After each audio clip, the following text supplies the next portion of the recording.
जो मेरी सल्तनत के लिए हानिकारक साबित होगा, नुकसानदेह होगा, मेरी सल्तनत की तबाही का सबब होगा। उसने कहा मैं हूं बादशाह, काट दूंगा सारे बच्चों को। हजारों नहीं लाखों बच्चे कत्ल कराए।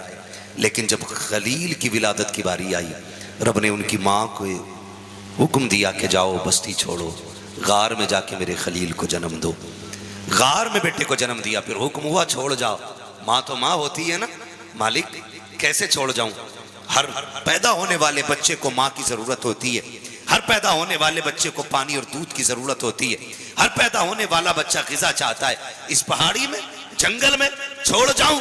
कुदरत की आवाज आई, जब हमने इसको रखने का फैसला किया है तो अब किसी शय में ताकत नहीं है जो हमारे खलील को कुछ नुकसान पहुंचा सके। सुभान अल्लाह, सुभान अल्लाह। और अल्लाह के खलील की अम्मी छोड़ के आ गई, लेकिन बेकरार थी, करवटें बदलती रही। एक दिन, 2 दिन, 3 दिन हो गए, बेटे की याद आती रही, इतनी बेकरार। इधर पैरे इतने सब, इधर जांचें चल रही हैं, तलाश जारी है, ढूंढो, मारो बच्चों को जो भी पैदा हो।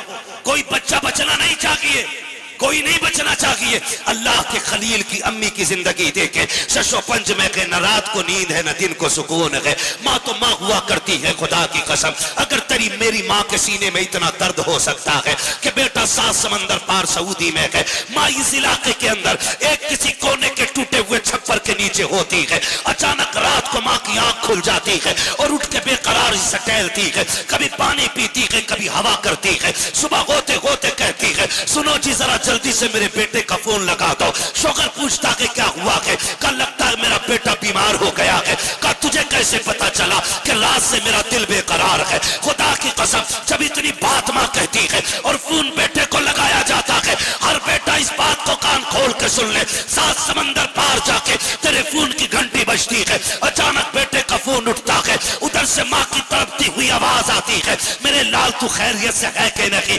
बेटा तो छुपाना चाहता है, अम्मी मैं ठीक हूं, फिर भी माँ कह देती है, बेटे झूठ ना बोल, सच बता तेरी तबीयत खराब है कि नहीं? जब माँ इस लहजे में बात करती है तो परदेश में दुख झेलने वाला बेटा माँ के लहजे की ताब नहीं लाता, फूट के रो के कहता है, अम्मी रात से मेरे पेट में दर्द था, अभी तक सुकून नहीं है। हाथ जोड़ के तुमसे कहना चाहता हूँ, 7 समंदर पार बेटे के दर्द को माँ ने यहाँ छप्पर में लेट के महसूस कर लिया है। मगर आज बेटों से पूछना चाहता हूँ, जब तुम ऐसी कमरों में लेटे होते हो और करवट में एक हाथ का पंखा लेकर के बूढ़ी माँ लेटी रहती है और वो रात भर पानी मांगती रहती है, उसके आवाज हमारे कानों तक क्यों नहीं आया करती है? मुझे बता तो सकी, 7 समंदर पार तू बीमार हुआ था, माँ के दिल को पता चल गया था तेरी करवट में माँ बीमार हुई है, तुझे आवाज क्यों नहीं आ रही है? और यार कितने दर्द के साथ ये बात कहूं, कितनी माएं तो रातों को उठी है पानी लेने के लिए, जब बेटे और बहू ने पानी नहीं दिया,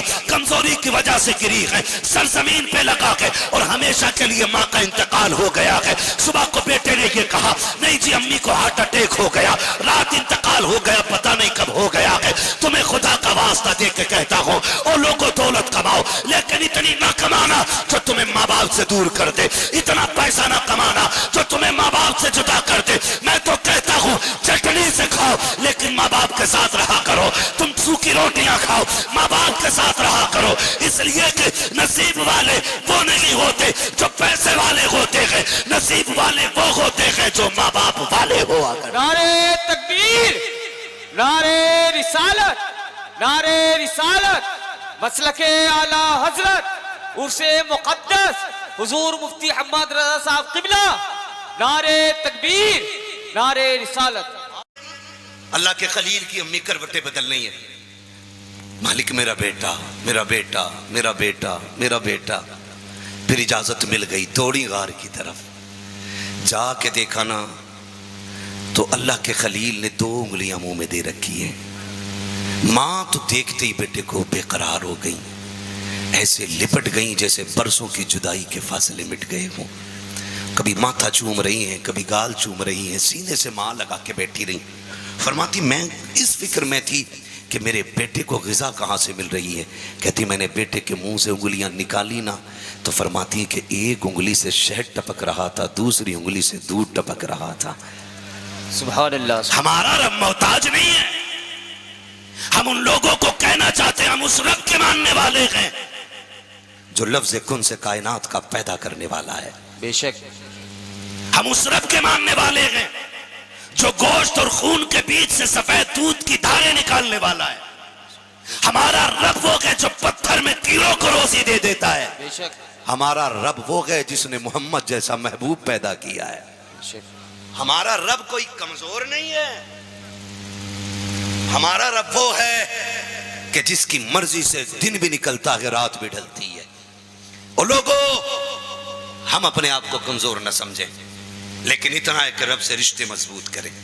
एक मुद्दत मुकर्ररा तक अल्लाह का खलील गार में रहा, फिर माँ के साथ तशरीफ ले आए।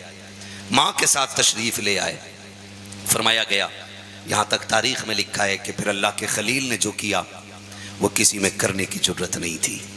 चचा ने कहा चलो जी बुत बेचने चलना, इसी से घर का खर्चा चलता है। कहा चलो। आपने ना टांगे बांधी उनकी रस्सी में, वो खचेड़ते हुए रोड पे लेके निकले और ऐलान कर रहे थे कि कौन खरीदेगा इन खुदाओं को जो अपनी हिफाजत नहीं कर सकते, वो किसी और की हिफाजत क्या करेंगे। कौन खरीदेगा ऐसे बुतों को जो अपनी टांग नहीं छुड़ा पा रहे हैं, वो तुम्हारी जान कैसे छुड़ा पाएंगे। किसी ने आके चचा को खबर दी, सुनो आजर जिसे भेजा है ना भतीजे को बुत बेचने, उसने सारे तोड़ डाले हैं, सारे ही तोड़ डाले। अल्लाह के खलील घर आए, चचा कहने लगे ये तुमने क्या किया, तुमने तौहीन की है खुदाओं की। मुस्कुरा के कहने लगे चचा आप ही बताओ, जिन्हें आटो के बुत बना के लेके जाते हो, भूख लगती है तो उन्हीं रास्ते में तोड़ के खाने लग जाते हो। जिसे बंदा खा जाए वो खुदा क्या हो सकता है। हाँ, अल्लाह ने फिर देखो खलील को ताईद अता की, मदद दी अल्लाह ने अल्लाह अपने खलील को। अगर तफसील से बयान करूं बड़ा वक्त लगेगा। कुरान ये कहता वला नबलुवन्नकुम बिशैइन मिनल खौफि वल जू'i व नक्स मिनल अम्वालि वल अनफुसि वस समरात व बश्शिरिस साबिरीन। ये कुरान का ऐलान है। अगर तुमने कलमा पढ़ा है तो हम तुम्हें जरूर आजमाएंगे, अगर तुम हमारे हो तो हम तुम्हें आजमाएंगे। गाय के जरिए, भूख के जरिए, प्यास के जरिए, फलों के जरिए, जानों के जरिए हम तुम्हें आजमाएंगे, तुम्हारी प्यास के जरिए। अब कुरान ये कह रहा आजमाएंगे, तो फिर आजमाइशें आ गई हैं। दुआएं ये किया करो अल्लाह हमें आजमाइशों में साबित कदम रखे। ये सबसे बड़ी बात होती है, आजमाइश में साबित कदम रखे, ये सबसे बड़ी बात होती है। फिर आजमाइश अल्लाह के खलील की शुरू हुई। कितनी मुश्किल में वक्त गुजरा।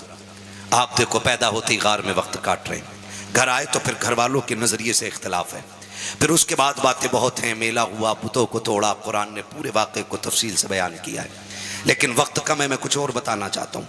आपको आजमाया गया, यहाँ तक कि फिर आपको आग में डालने का फैसला किया गया कि इन्होंने हमारे खुदाओं को तोड़ा, इन्हें वो सजा दो ताकि पूरी दुनिया के लिए नसीहत बन जाए। कहा क्या? कहा आग लगा दो।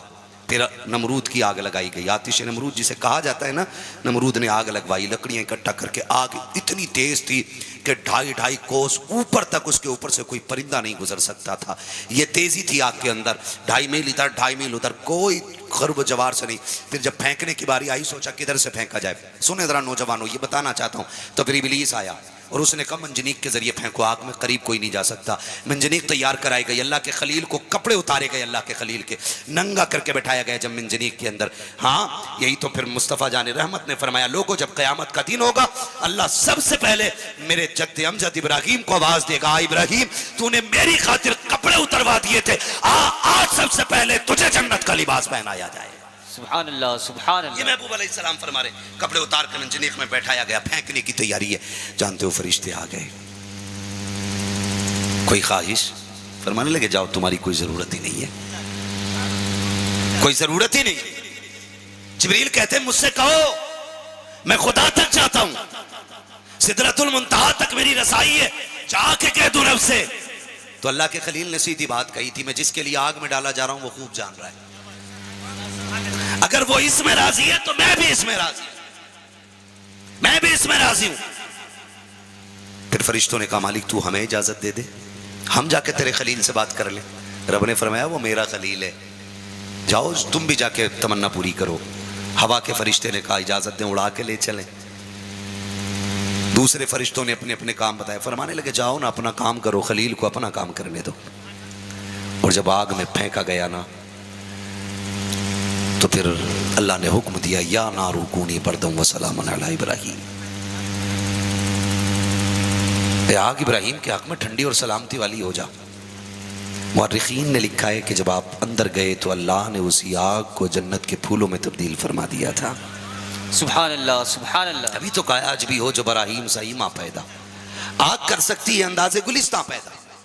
तो भाई अल्लाह के खलील गए और फिर रब ने उनके लिए ना अंगारों को भी फूल बना दिया। मेरे अजीज फिर आग से निकले, वतन छोड़ा। नमरूद ने बुला के ना फिर कहा था भाई आखिरी बार मान जाओ, मुझे खुदा मान जाओ। आपने फरमाया तू होता कौन है दावा करने वाला? खुदा वो है जो जिंदगी और मौत का मालिक है। तो वो भी गधा था आज के गधों की तरह। उसने भी कहा ये तो हम भी कर सकते। वो एक है ना, वो बड़ा बदशकला सा, वो कहता मैंने इस्लाम मिटाने की कसम खाई है। उसकी शक्ल देखो तो कुत्ते पेशाब ना करें उस पर, और वो हमारे इस्लाम के खिलाफ भौंकता रहता है। मैंने पहले ही कहा था नूरे खुदा है कुफ्र की हरकत पे खंदाजन, फूंकों से ये चिराग बुझाया ना जाएगा। समझ रहे हैं ना? तो अल्लाह के खलील को बुलाया नमरूद ने, कहने लगा भाई मान जाओ मेरी बात, मैं खुदा हूं। फरमाने लगे खुदा तो वो है जो जिंदगी मौत का मालिक है। उसने कहा ये तो मैं भी कर सकता हूँ। कहा कैसे? उसने दो कैदी बुलाए, एक मार दिया एक छोड़ दिया। कहा देख इसे मौत दी मेरी मर्जी थी, इसे जिंदगी दे दी, ये भी मेरी मर्जी से हो गया, ये भी मेरी मर्जी से हो गया। फिर अल्लाह के खलील ने समझ लिया कि इसके दिमाग में गोबर है, ऐसे नहीं मानेगा। आपने कहा सुन, मेरा रब वो है जो पूरब से सूरज निकालता है पश्चिम में छुपाता है। अगर तू खुदा है तो पश्चिम से निकाल के पूरब में छुपा दे। मेरे महबूब अलैहिस्सलाम फरमाते हैं कि ये जो दावा अल्लाह के खलील ने किया था कि खुदा वो है जो पूरब से निकाल के पश्चिम में छुपाता है, अगर नमरूद पलट के ये कह देता कि चलो जी अपने रब से कह दो वो ही ऐसा करके दिखा दे, तो फरमाते हैं अगर इब्राहिम ये कह देते तो रब मेरे जद्दे अमजद के लिए सूरज को पश्चिम से निकाल देता। क्योंकि जब कुर्बानी रब के लिए दी थी तो ताईद भी रब की थी, मदद भी रब की तरफ से आई थी। और मेरे अजीज अगर हम अल्लाह वाले हो जाएं तो मदद आसमानों से उतार दी जाती है। 313 बन के देखो, फिर देखो मदद आसमान से आती है कि नहीं। लेकिन क्या कहें, हमारे घरों के अंदर आज भी किले का पानी मौजूद है, हमारे घरों के अंदर आज भी थम्स अप मौजूद है, आज भी हमसे स्प्राइट नहीं छूट रही है, आज भी हमसे इजराइल के प्रोडक्ट का बाइकाट नहीं हो रहा है। जबकि वो फिलिस्तीन के बेकसूर बच्चों की लाशों को हवाओं में उड़ा रखे हैं, लेकिन हम उन्हीं की कोल्ड ड्रिंक पी करके खुद हवाओं में उड़ रखे हैं। क्या जवाब हुजूर को दोगे? अगर नहीं पियोगे कोल्ड ड्रिंक तो मर नहीं जाओगे, अगर किले नहीं पियोगे तो तुम्हारी किडनी और फेफड़े खराब नहीं हो जाएंगे। मैं तो अल्लाह की इज्जत की कसम खा के कहता हूं, जब कोई फिल्टर मशीन नहीं थी, जब कोई साइंस का कोई मिलावट पानी के अंदर नहीं थी, जब कोई केमिकल नहीं बना था, उस वक्त में न किडनी के मरीज मिलते थे, न फेफड़ों के मरीज मिलते थे, न लीवर खराब होते थे। जब से ये मशीनें लगी हैं तब से बीमारियां लग गई हैं। आज भी कहता हूं अल्लाह पे भरोसा करके तुम समर का पानी पियो, हैंडपंप का पानी पियो। खुदा की कसम हिफाजत के लिए मशीनें लगी है, हिफाजत के लिए खुदा की रहमतों के मकीनों तरह हक है क्या कहने। नारे तकबीर, नारे रिसालत, उर्से मुकद्दस, नारे तकबीर, नारे रिसालत। हक है, हक है। करेंगे इंशाअल्लाह, वादा करें सारे इंशाअल्लाह। हम हर उस चीज का बाइकाट करेंगे जो हमारे मुसलमान भाइयों के खून का सबब बनेगी। ठीक है ना नौजवानों? आज ना 2 रोटी खाई और ला भाई ठंडा ला, ठंडा ला, ठंडा ला। तुम्हारे बेड़े गर्क कर दिए इस ठंडे ने। अगर पीना ही है ना मशरूब के तौर पे तो फिर खजूर का जूस बना के पिया करो। हाँ। उम्रें भी बढ़ा दी जाएंगी, जवानियां भी बढ़ा दी जाएंगी। क्या कहने। हक। ये याद रखिएगा। आज माफ कीजिएगा, कुछ भी करने के लिए डॉक्टर नहीं गालिब ने कहा था तंगदस्ती अगर ना हो गालिब, तंगदस्ती अगर ना हो गालिब, तंदुरुस्ती 1000 नेमत है। हक। ये जो सेहत है ना, ये अल्लाह की बहुत बड़ी नेमत है। अल्लाह की बहुत बड़ी नेमत, बहुत बड़ी नेमत। तसव्वुर करो आखिरी सांस है और दौलत सारी रखी है, क्या कहोगे उस वक्त में? वही कहोगे ना जो उस बादशाह ने कहा था जो पूरी दुनिया पे हुकूमत करने का इरादा लेके निकला था, जिसे दुनिया सिकंदर आजम कहती है। उस रास्ते में सांप ने काट लिया, फतों पे फतह करते चला जा रहा था, इलाके के इलाके फतह। रास्ते में सांप ने काट लिया, कम उम्र नौजवान था। जैसे सांप ने काटा सारे तबीब लग गए, लाओ लाओ भी ठीक करें ठीक करें। जहर बढ़ता चला गया। तबीब ने आखिर में कह दिया नहीं बचना नहीं है बादशाह। उसने कहा फिर ऐसा करो, क्या मैं परदेश में ही मर जाऊंगा? कहा हाँ जहर यहाँ है तो फिर मरना भी यहीं है। उसने कहा मेरी आधी दौलत लेके किसी से कहो कि मुझे इतनी सांसें उधार दे दे कि मैं वतन में जाके मर सकूं, वतन में जाके मर सकूं। तबीबों ने और उसके हुक्मा ने कहा कि बादशाह कोई दौलत ऐसी नहीं बनी है जो किसी को एक सांस उधार दिला सके। उसने कहा मेरी दौलत किसी काम की नहीं? कहा नहीं। फिर उसने कहा ठीक है मैं मर जाऊं ना तो मेरे हाथ दोनों बाहर निकाल देना। कहा क्यों? ताकि दुनिया को ये पता चल जाए सिकंदर को बड़ा घमंड था इस दौलत पे, जब मरा तो एक सिक्का भी इसके काम नहीं आया था। हक है, हक है, हक है, हक है। क्या शेर पढ़ रहे थे? सिकंदर जब गया दुनिया से दोनों हाथ खाली थे। हाँ तो कोई नतीजा इस दौलत का नहीं रह जाना है। अल्लाह ने सेहत दी है ना, इसकी हिफाजत करो। आपके पैर कट गए, आपके पास करोड़ों की जायदाद है, क्या करोगे उसका? आपके हाथ कट गए, आप अरबों के मालिक हो, क्या फायदा फिर उसका? कोई नतीजा नहीं है। तो इसकी हिफाजत करो, सेहत बचा के रखो। सेहत होगी तब आप दीन का काम करेंगे, तब आप दीन का काम करेंगे। और जब सेहत ही नहीं होगी तो क्या खाक काम करेंगे? 4 बजे तक पबजी खेल के सोने वाला, 11 बजे 12 बजे उठने वाला, वो कौम की तकदीर बदलेगा? जिसका बाप ही 3 बजे ड्रामे देख के सो रखा हो, जिसकी मां 9 बजे सो के उठ रही हो, उस घर का बेटा IAS IPS कैसे बन सकता है? क्या कहने हक है। क्या यह भी जिम्मेदारी एक प्रधान की होती है? क्या यह भी जिम्मेदारी गांव के एक चौकीदार की है कि हमारे बच्चों को वो उठाए? नहीं। जब माए ताज्जुद गुजार होती है तब बेटा बाबा फरीदुद्दीन गंजे शक्कर बना करता है। हक है, हक है माशाअल्लाह। ये याद रखिएगा, हर किसी का बेटा साबिर कलियरी नहीं होता है। जब माए तहज्जुद गुजार होती हैं तो बेटा साबिर कलियरी होता है। हक है। हाँ, और जब माए अल्लाह की जिक्र की जाकिरा होती हैं तब बेटा मोइनुद्दीन अजमेरी होता है। जो माए 11 बजे तक सोती है उनकी गोद में कभी सलाहुद्दीन अय्यूबी नहीं आया करते, कभी नहीं आया करते। दुनिया कहती है हुसैन ने नेज़े पे कुरान पढ़ा है। मैंने कहा बेशक पढ़ा है, आज तक कोई ऐसा कारी नहीं आया जिसने नेज़े पे चढ़ के कुरान पढ़ा हो। देखा कोई तुमने कारी? सुना कोई कारी? बोल सकते हैं तो बोले, वरना सोने लग गए हो तो कोई बात नहीं, मुझे सोने की दुआ आती है। सोने की दुआ पढ़ लें। हाँ फिर बोले, देखा किसी को नेज़े पे कुरान पढ़ते हुए? सुना किसी को? अली के बेटे के अलावा आज तक किसी ने नेज़े पे कुरान पढ़ा ही नहीं। दुनिया कहती है कमाल सारा हुसैन का है। मैंने कहा ना, कमाल सारा हुसैन का नहीं, इसमें कमाल सारा फातिमा ज़हरा का है। इसमें कमाल हैदर कर्रार का है। आप कहेंगे कैसे? वजह यह है कि मौलाए कायनात जब मजदूरी करने जाते थे, कोई बंदा नहीं बता सकता है कि जितनी देर मजदूरी करते हो दुनिया की एक बात भी की हो, बिला जरूरत किसी से बात ना करना। तिलावत हो रही है, खेत खोदे जा रहे हैं, सूरह रहमान पढ़ी जा रही है, कंधी लगाई जा रही है, सूरह यासीन की तिलावत हो रही है, बाग के लिए पानी खींच करके बागों को सैराब किया जा रहा है। इस तरह से कमाया है हैदर कर्रार ने, उन लुकमों को खाया है हसनैन करीमैन ने। फिर जिस माँ की गोद में परवरिश खा पाई है उस माँ की तारीख उठा करके देखो, जब भी बेटों को दूध पिलाया है हमेशा कुरान की लोरियां दे करके पिलाया है। तुम्हें क्या लगता है जब माँ बेटों को गोद में लेकर के कुरान पढ़ करके दूध पिलाती थी तो बेटे आंखों में आके डाल के कहते थे अम्मी ये तेरा कमाल है कि दूध कुरान पढ़ के पिलाती है। आज हम ये वादा करते हैं कि तेरा बेटा वो करके दिखाएगा जो किसी के बेटे ने नहीं किया। हुसैन कहते थे तूने दूध पिलाते हुए कुरान पढ़ा है, हम नेज़े पे जाते हुए कुरान पढ़ते।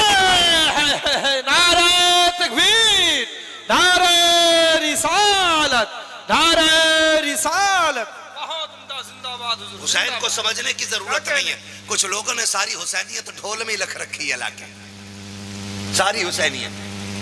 कुछ दिन 10 दिन कुछ लोग काले कपड़े पहनते, कुछ पट्टियां बांध लेते, कुछ घुंघरू बांध के घूम रहे। हाँ कुछ भांग पी के शराब पी के दोनों हाथों से ढोल चल लिया। कौन है? का ये हुसैनी है। कसम खा के बताओ, अगर तुम अपने बाप की मैयत पे ढोल बजा सकते हो तो फिर मैं कहूंगा तुम 10 तारीख को भी बजाओ। अगर तुम्हें अपने बाप की मैयत पे ढोल गवारा नहीं तो हुसैन की शहादत के दिन ढोल बजाने का हक तुम्हें किसने दे दिया है? हक एक सीधी सी बात। हक है। मेरा अगला सवाल, ढोल यजीदियों के गले में लटका हुआ था, हुसैनियों के गले में कहां से आया? ये ढोल इसलिए बजाया जा रहा था ताकि लोगों को तमाशा दिखाया जाए, देखो अली की ज़ैनब को हम बेपर्दा लेके आ रखे हैं, देखो सकीना के हाथ भी बंधे हैं, ये देखो 72 नेज़ों पे 72 सर है। इसलिए ढोल बजाया गया था ताकि दुनिया को तमाशा दिखाया जा सके। अगर हुसैनी है तो फिर तमाशाइयों के साथ क्यों? हुसैन वो है जिसने नेज़े पे कुरान पढ़ा है, और हुसैनी वो है जो जिस तारीख को जाकर के मस्जिद में कुरान की तिलावत करके दिखाया। अल्लाह हक है, जिंदाबाद जिंदाबाद। हक है हुजूर, हक है माशाअल्लाह, हक है। कमाल करके रख दिया हमने। और फिर शराब पी के मौलाए कायनात के नारे, शराब पी के हुसैन के नारे। शर्म नहीं आती? हमारा हुसैन वो है जिसका नाम भी पाक होके लेना पड़ता है। बेशक। हाँ, किसी शराबी को हक नहीं है मेरे हुसैन का नाम ले, इसलिए कि हुसैन नाम ही जन्नती है। हक। अगर इस पे बात करूं तो बड़ा वक्त चाहिए, लेकिन मैं ये कहना चाहता हूं अपनी कौम से, हुसैनियत कुरान की तिलावत है, ना कि ढोलक है। लेकिन हमने उसी को ना कुछ लोगों की देखा दाखी, रावजी और शियों के जो सीना पीटते हैं, ढोल पीटते हैं, हमने उन्हें देख करके सब कुछ ले लिया। ये तो सीने क़यामत तक पीटेंगे, क्योंकि सैयदा ज़ैनब ने कूफे में खड़े लोगों से कहा था कि आज सीना पीट रहे हो हमें दिखा करके, तुम ही हो ना जिन्होंने ख़त लिख के बुलाया था और जब आ गए तो पीछे हट गए। फरमाने लगे जाओ, तुम्हें बद्दुआ अली की बेटी देती है, क़यामत तक इसी तरह सीने पीटते रहोगे और तुम्हारे सीने का दर्द कभी कम नहीं होगा। अल्लाह। ये क़यामत तक पीटेंगे, लेकिन हम क्यों? हम तो कुरान पढ़ेंगे, हम उनके नाम पे सबील लगाएंगे, हम उनके नाम के लंगर लगाएंगे, हम उनके नाम के भूखों को खाने खिला के बताएंगे कि जो खाने पे पाबंदी लगा दे वो यजीदी होते हैं, और जो भूखों को पकड़ पकड़ के खिलाते हैं वही हुसैनी होते हैं। करेंगे इंशाअल्लाह। इंशाअल्लाह। अब मुझे हाथ उठा के बताएं कितने लोग ढोल बजाएंगे?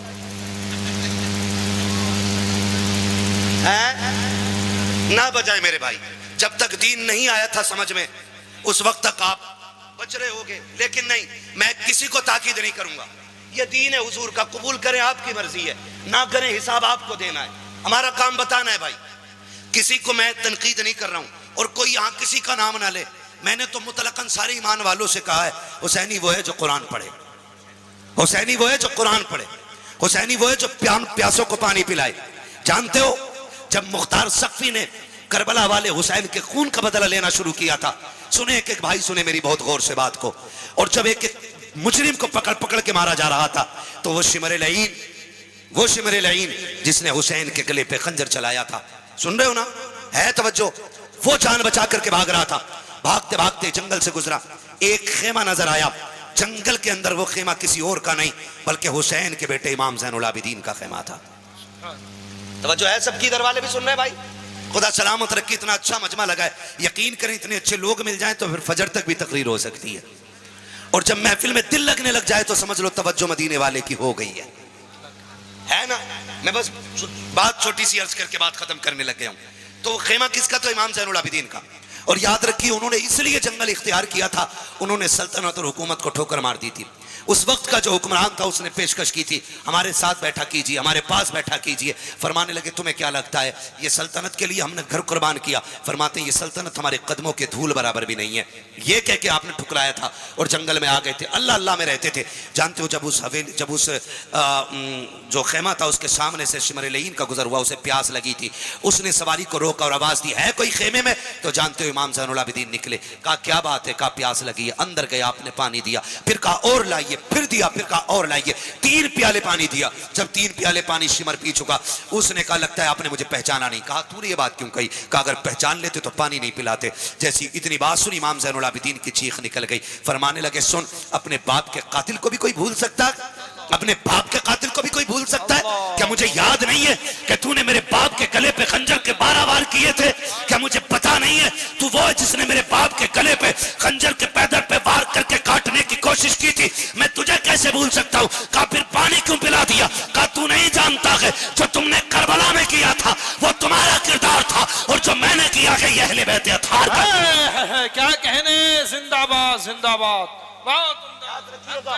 पहचान शजरों से नहीं होगी, पहचान नस्लों से नहीं होगी, पहचान नस्ब से नहीं होगी, पहचान आपके किरदार से होनी है। अगर आप प्यासों को पानी पिलाते हैं तो फिर हुसैनी है, अगर आप भूखों को खाना खिलाते हैं तो फिर हुसैनी है, अगर आप मस्जिद में कुरान पढ़ते जाकर के तो फिर हुसैनी है। खुदा की कसम जब तुम तिलावत 10 तारीख को करोगे सैयदा ज़ैनब भी मुस्कुराती होंगी, खातून जन्नत भी मुस्कुराती होंगी, और मेरा हुसैन भी दुआएं देता होगा। और जब तुम कुरान पढ़ोगे नजफ अशरफ से मौलाए कायनात की उठ उठ के हाथों की फैली झोलियों की दुआएं आती होंगी।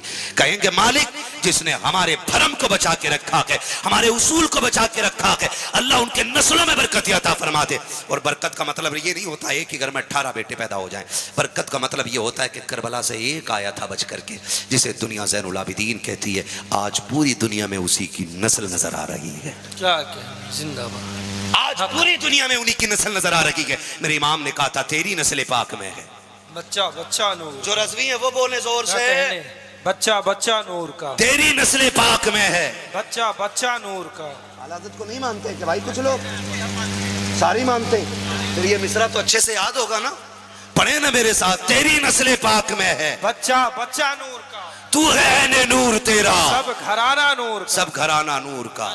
वो लोगों, हम किरदार में भी मुसलमान बने, गुफ्तार में भी मुसलमान बने, जाहिर में भी मुसलमान बने, बातिन में भी मुसलमान बने।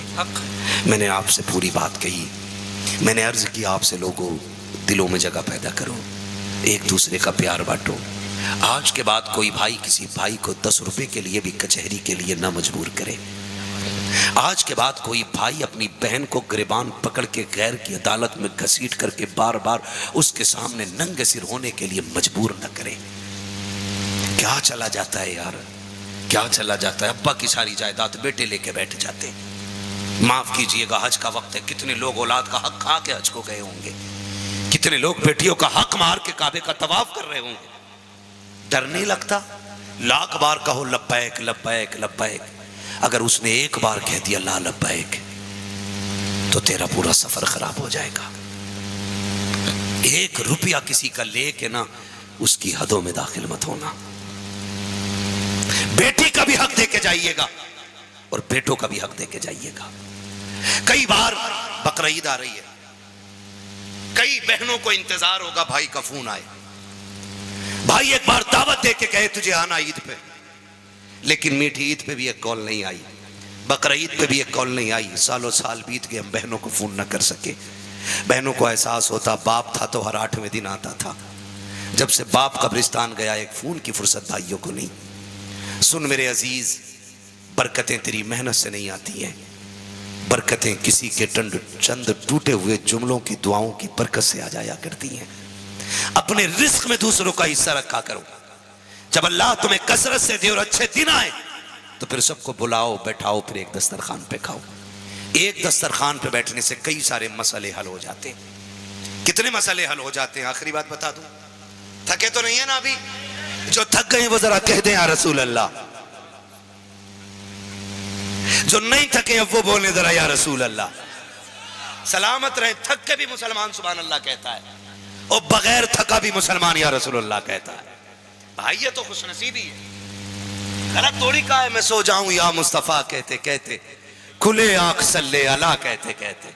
और मैं तो अक्सर कहता हूं कि भाई जो जलसे में सो जाए उसे उठाओ मत, चाहे मिंबर पे सो रहा हो या नीचे सो रहा हो, उठाओ मत। कहा क्यों? मैंने कहा जब आंख जलसों में लगती है तो फिर ख्वाब में हुजूर आया करते हैं। सोने तो फिर हो सकता है किस्मत जाग जाए और हुजूर आ जाए। क्या तुमने नहीं देखा बगदाद वाला खिताब फरमा रहा है और तकरीर करते करते उठ के मिंबर से उठ गए और एक अपने गुलाम के सामने हाथ बांध के खड़े हो गए। जब महफिल ख़त्म हुई आप फिर मिंबर पे आ गए, अपने गुफ्तगू मुकम्मल की। फरमाते हैं फिर लोगों ने पूछा हुजूर क्या हुआ, मिंबर छोड़ के यहाँ आ गए? फरमाने लगे तुम नहीं जानते हो, ये जो मेरा मुरीद बैठा था ना, इसकी आंख लगी तो इसके ख्वाब में हुजूर आ गए थे। कहा जब हुजूर आए तो अब्दुल कादिर भी उठ के मिंबर से उनकी ताजीम के लिए खड़ा हो गया था। पता चला जलसों में आंख लगती है तो हुजूर आया करते हैं। अल्लाह इस महफिल को सलामत रखे, महफिल वालों को सलामत रखे। मैं एक बात अर्ज करना चाहता था आखिरी में, क्या कह रहा था?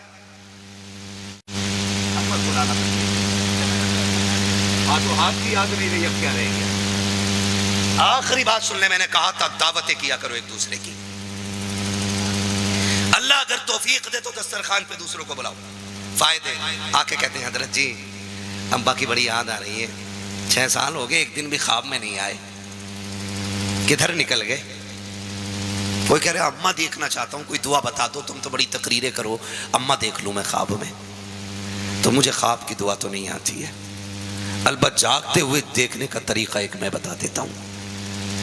जागते हुए अगर माँ बाप चले गए और उन्हें देखना चाहते हो तो एक दिन दस्तरखान बिछाओ और सारे महरम लोग बैठे हों, एक भी गैर महरम ना हो, सिर्फ भाई बहन सारे एक दूसरे को दावत दे के इकट्ठे होकर बैठ जाओ और फिर मुस्कुरा के खाना खाना शुरू करो, एक दूसरे बात करना शुरू करो। फिर आप नजर उठा के सबका चेहरा देखना, ख्वाब का तो नहीं पता, अलबत्ता जब कोई बहन मुस्कुरा रही होगी तो उसकी आंख में, उसके चेहरे में माँ का चेहरा नजर आने लग जाएगा। और कोई भाई कोई बात रौब के साथ कह रहा होगा तो उसके लहजे में बाप का लहजा दिखाई देगा। जब कोई प्यार से शफकत से छोटा भाई बड़े भाई की तरफ अदब से देखेगा और बड़ा भाई कहेगा यार खाना, जब उसके ये जुमले होंगे उसके इस जुमले के अंदर बाप की मोहब्बत और शफकत नजर आएगी। और जब बड़ी बहन छोटे भाई के कंधे पे हाथ रख के कहेगी कमजोर हो गया है मेरा शेर, देखना उसके जुमलों में माँ की मोहब्बत नजर आएगी, माँ का लहजा नजर आएगा, माँ का प्यार नजर आएगा। छोड़ो यार दुआएं करके कब्र वालों को देखना, जमीन पे दावतें करो, अल्लाह जीते जा। आप जानते हैं और दुनिया जानती है, जब नमरूद को पता चला था कि कोई बच्चा पैदा होने वाला है कि जो मेरी सल्तनत के लिए हानिकारक साबित होगा, नुकसानदेह होगा, मेरी सल्तनत की तबाही का सबब होगा, उसने कहा मैं हूं बादशाह, काट दूंगा सारे बच्चों को। हजारों नहीं लाखों बच्चे कत्ल कराए, लेकिन जब खलील की विलादत की बारी आई, रब ने उनकी माँ को हुक्म दिया कि जाओ बस्ती छोड़ो, गार में जाके मेरे खलील को जन्म दो। मुझसे पहले भी आपने मुफ्तियान इकराम से बेहतरीन खिताब समाअत फरमाए और शुअराए अहले सुन्नत से आपने बेहतरीन हुजूर की नात के अशार सुने। नकीब अहले सुन्नत भी अपनी ड्यूटी पूरी कर चुके। अब मेरी आपसे गुजारिश है, आपने सबको प्यार से सुनाए, बस मुझे मजबूर होके ही थोड़ी देर सुन लें, क्योंकि मैं थोड़ा सा सख्त और कड़वा आदमी हूँ। मीठे को हर कोई हजम कर लेता है, एक तो रात का आधा पहर हो, वो बंदा थका हुआ हो, फिर सामने कड़वा बोलने वाला हो, बैठना तो बड़ी बात है, सुभान अल्लाह कहते हुए भी लोगों को वज़न लगने लग जाता है। लेकिन मैं समझता हूँ कि जितने लोग अब तक बैठे हुए हैं अल्हम्दुलिल्लाह, इनमें से कोई ऐसा नहीं होगा जो इस्लाह को पसंद ना करना चाहता हो या हक बात को तस्लीम न करना चाहता हो, क्योंकि जिन्हें हक अच्छा नहीं लगता, जो हक सुनना नहीं चाहते, या तो वो जा चुके हैं या जाने वाले होंगे। ठीक है, क्योंकि मेरा भी अपना उसूल है कि मैं आईना हूँ, दिखाऊंगा दाग चेहरे के, जिसे खराब लगे सामने से हट जाए। हक है जिंदाबाद,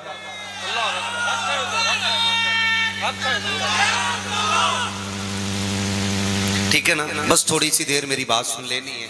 तशरीफ फरमाइए, तमाम तर उलमा इकराम मौजूद हैं, इनकी मौजूदगी में पूरी जिम्मेदारी के साथ मैं ये बात कह रहा हूँ कि नूरे खुदा के कुफ्र की हरकत पे खंदाजन, नूरे खुदा के कुफ्र की हरकत पे खंदाजन, फूंकों से ये चिराग बुझाया न जाएगा।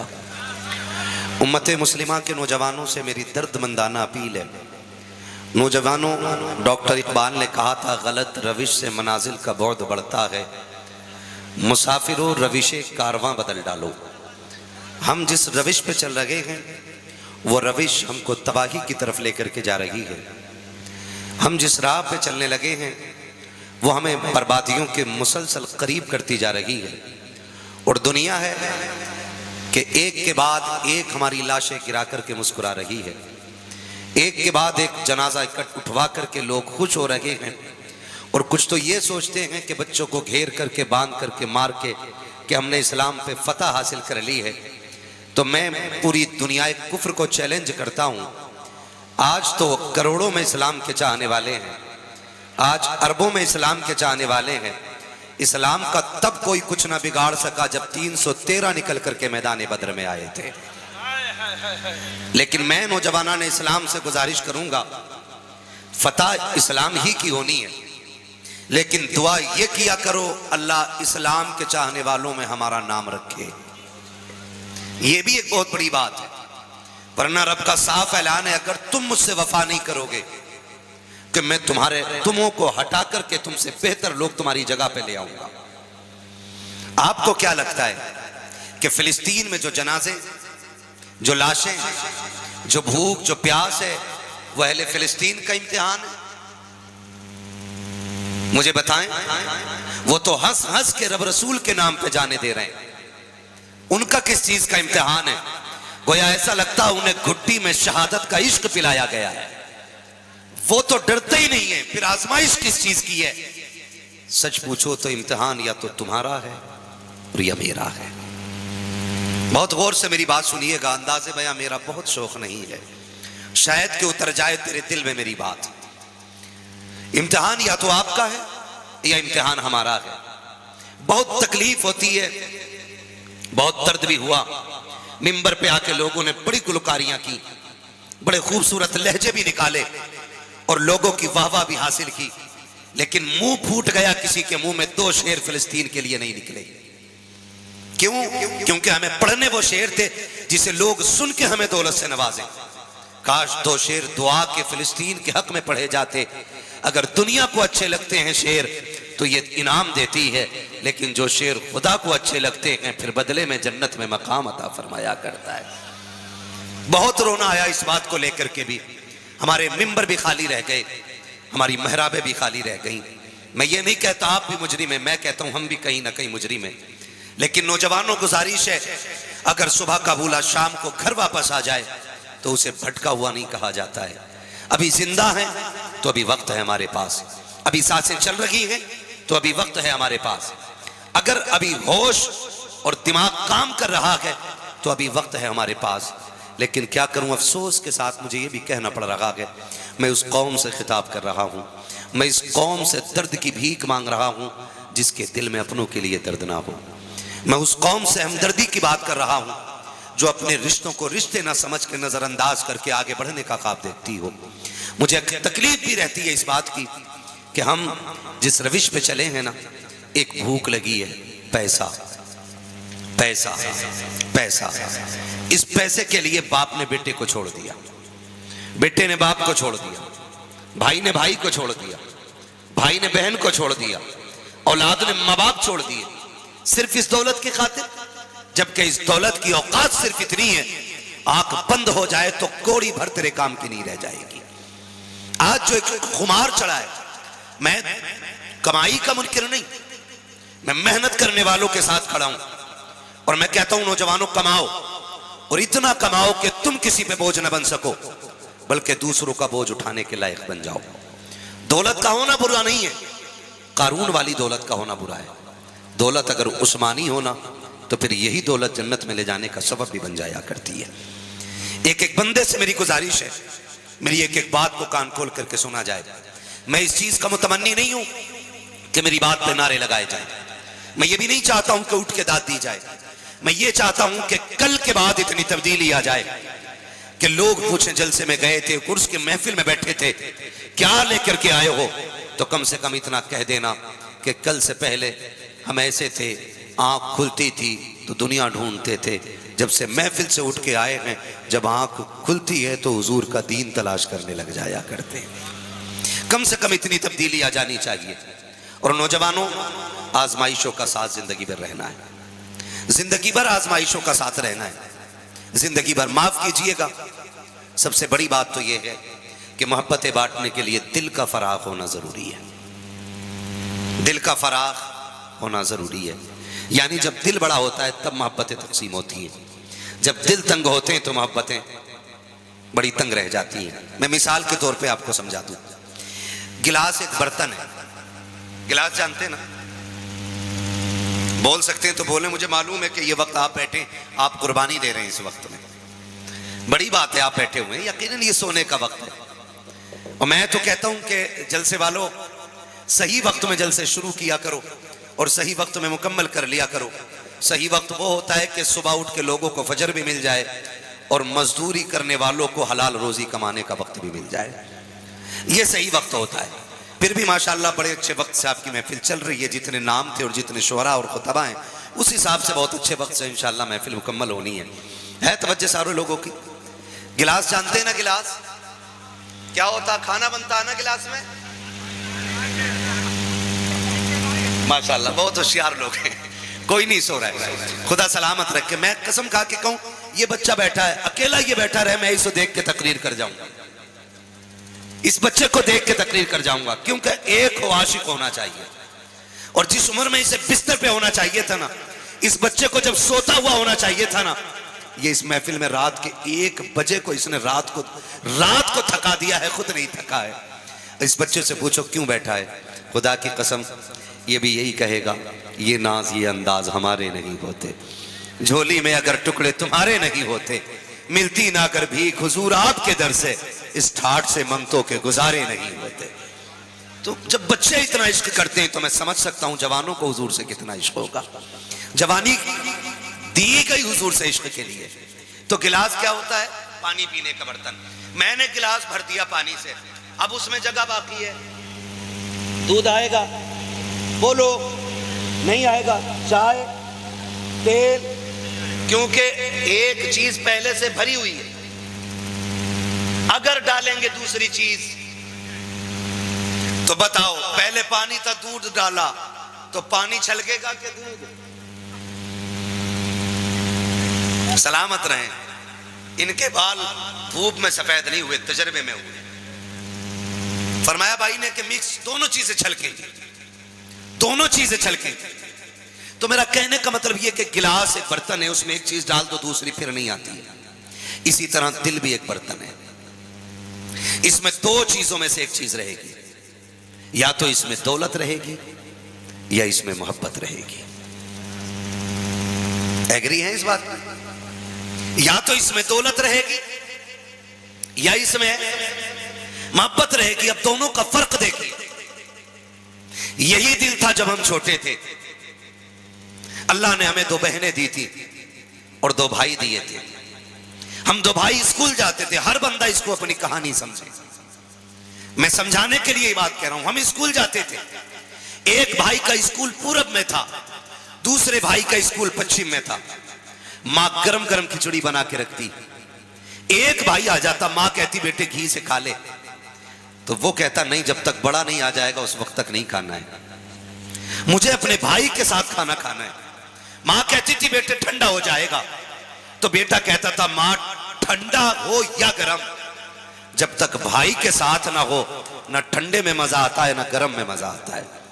हम अपने भाई को छोड़ करके एक वक्त का खाना नहीं खाते थे, और वो भूल गए दिन कि जब हमें स्कूल जाना होता था तो हमारी बहन हमसे पहले उठती थी, उठ करके हमारी ड्रेस तैयार करनी, हमारा बैग तैयार करना, हमारे जूते पॉलिश करके रखना, हमारे मोजे धुल करके हमारे पास रख देना, ये मोहब्बतें थी। लेकिन आज माफ कीजिएगा, कल अगर बचपन में कोई छोटे भाई पे हाथ उठा देता था, 9 साल के भाई को किसी 18 साल के ने मारा है, तो 11 साल का भाई जाकर के गिरबान पकड़ के कहता था तेरी हिम्मत कैसे हो गई मेरे भाई पे हाथ उठाने की। आज बड़ी जुर्रत से कहना चाहता हूं, जिन भाइयों के लिए हम अपने कद से दोने कद वालों से लड़ जाया करते थे, आज उसी भाई के कान पे तमंचा लेके हम ही खड़े हो जाते हैं। आज उसी भाई के खून के प्यासे हम बन गए हैं। कल जिसके बगैर एक वक्त का खाना गवारा नहीं था, आज क्या हो गया है कि उसी भाई की सूरत देखना गवारा नहीं कर रहे हैं। मुझे बताओ तो सही नौजवानों, कल जिसके बगैर 1 मिनट हम खेल नहीं सकते थे, आज उसके बगैर जिंदगी गुजार रहे हैं। वजह क्या है? बड़ी कोशिशें की है, तो मैं इस नतीजे पे पहुंचा हूं कि जब हम छोटे थे तो दिलों में प्यार रहता था, दौलत को नहीं जानते थे। जब से जवानी की दहलीज में कदम रखा है और दौलत को जाना है, और जब से दौलत दिल में आई है तब से रिश्ते निकल गए हैं। आओ मैं कहना चाहता हूं, अगर रिश्ते बढ़ाने हैं दौलत जेब में रखा करो, मोहब्बत अपने रिश्तों की दिलों के अंदर रखा करो, तभी ये रिश्ते चल पाएंगे, वरना रिश्ते नहीं चलने वाले।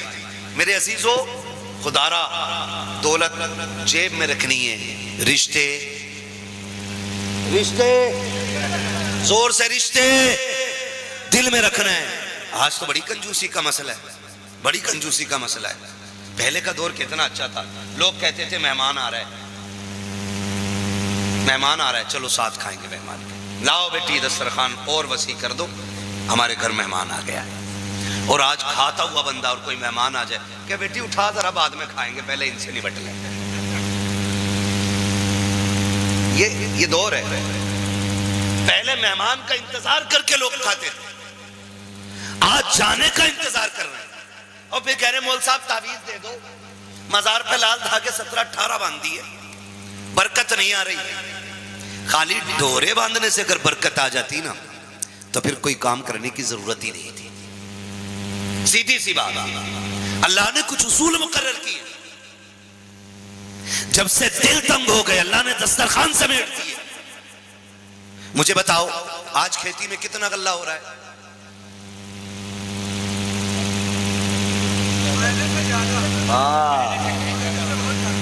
पहले 1 क्विंटल कई बीघे में होता था, आज 5 क्विंटल 1 बीघे में हो रहा है, 4 क्विंटल 1 बीघे में हो रहा है।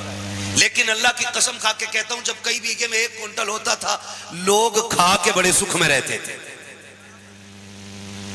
आज 1 बीघे में 5 क्विंटल हो रहा है, खा के हाय हाय है, पूरी नहीं पड़ रही है, पूरी नहीं पड़ रही है। आज साबिर साहब के यहाँ डेग बनानी है, कहा क्यों क्या और 6 क्विंटल होने लग जाए। आज अजमेर जाके डेग बनानी है 18 क्विंटल हो जाए। मैं ये कहना चाहता हूँ डेग बनाने की वहां जरूरत नहीं है, वो तेरे खाने के मोहताज नहीं है, सिर्फ उनका किरदार आजमा ले, अल्लाह तेरे रिस्क में बरकतें दे देगा। पहले के लोगों को 1 क्विंटल का सुकून देखना चाहते हो, आओ मैं तुम्हें बताऊं, पहले वाले के लोगों के दरवाजे पे अगर कुत्ते आ जाते थे तो बगैर खाए नहीं जाया करते थे, परिंदे आ जाते थे बगैर खाए नहीं जाते थे। आज इंसानों को भूखा टाल दिया जाता है। आज अगर कोई दरवाजे पे साहिल आ जाए लोग ताने देते हैं कि तेरे हाथ भी सलामत है, यहाँ क्यों लेने के लिए आया है, तेरे पैर भी सलामत है, तुझे गैरत क्यों नहीं आती है। और तुमसे हाथ जोड़ के कहता हूँ अगर तेरे दरवाजे पे मांगने वाला भले सवारी पे सवार होके आ जाए, उसका कद न देखना, उसकी औकात न देखना, उसकी हैसियत न देखना, ये देख कि खुदा ने तेरे दरवाजे पे खड़ा कर दिया है। अपने आप को इस लायक समझ, रब का शुक्र अदा कर जो तुझे दी गई तौफीक है, मुट्ठी भर के उसकी झोली में डाल दे, खुदा खजाने उठा के तेरी झोली में डाल दे।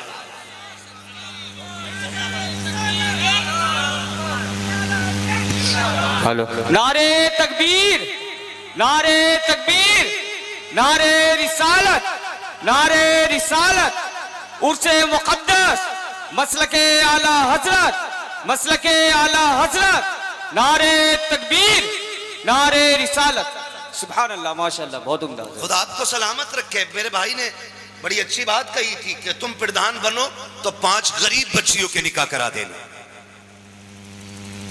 बड़ी अच्छी बात कही थी।